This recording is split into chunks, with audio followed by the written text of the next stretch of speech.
Nous avons eu l'occasion, dans un précédent ouvrage, Jésus l'Africain, de souligner que le peuple Congo, dont l'histoire avant l'arrivée des Européens au XVe siècle de notre ère demeure un mystère, une sorte de face cachée de l'iceberg, est un peuple qui, délibérément, porte un masque.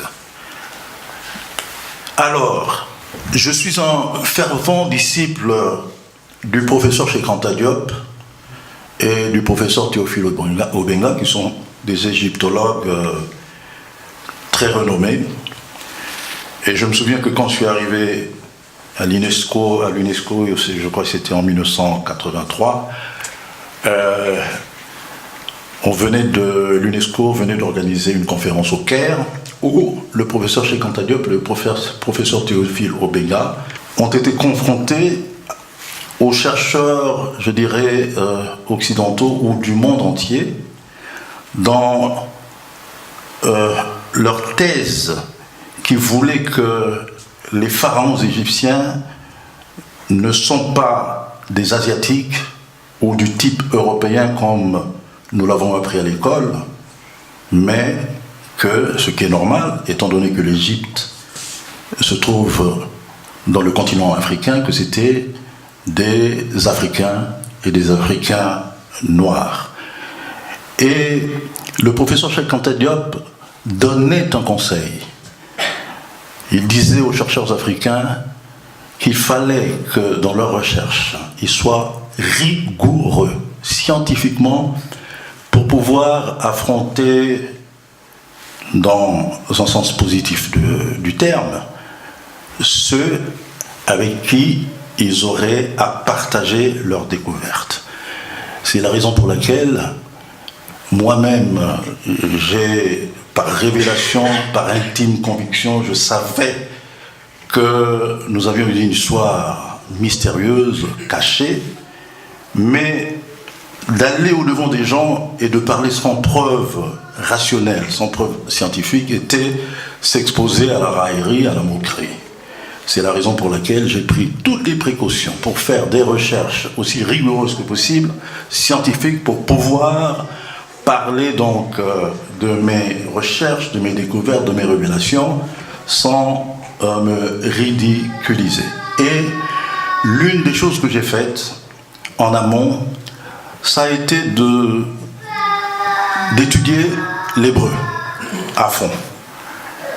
Et je suis convaincu que je dois être l'une des seules personnes, l'un des seuls chercheurs à avoir fait une étude comparative de l'hébreu et du Kikongo. Et au fur et à mesure de mes recherches, j'ai été très surpris de constater qu'en fait, le Kikongo, langue africaine, langue de l'Afrique centrale, était, mais de loin, beaucoup plus biblique que l'hébreu, et j'aurai l'occasion de vous en donner des preuves. Alors, ayant donc étudié la première page de la Bible, Genèse chapitre 1, et en faisant la comparaison avec l'hébreu, je suis arrivé à apporter des preuves scientifiques que Moïse, qui est l'auteur de ce qu'on appelle le Pentateuque, c'est-à-dire les 5 premiers livres de la Bible, avait une langue. Je ne dis pas, quand on parle du Kikongo aujourd'hui, et ça c'est une porte ouverte à tous les chercheurs, le Kikongo à l'époque ne s'appelait pas le Kikongo. Aujourd'hui on dit Kikongo parce qu'il y a une, je dirais, nation, Congo, qui vient de Congo d'Antotela, mais à l'époque il avait certainement un autre nom que, à l'occasion, je pourrais vous révéler, mais toujours est-il qu'il est impossible que le Kikongo ou les locuteurs, c'est-à-dire ceux qui parlent le Kikongo, n'aient pas eu une influence, mais prépondérante, sur l'histoire biblique. Je n'en veux pour preuve qu'un mot.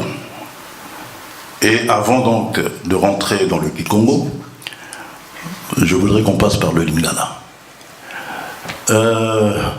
J'aimerais savoir si dans la salle, il y a quelqu'un peut-être qui peut être un témoin pour moi, qui connaît l'hébreu.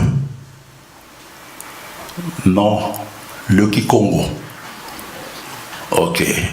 Eh bien, le Lingala, je crois que pratiquement nous tous.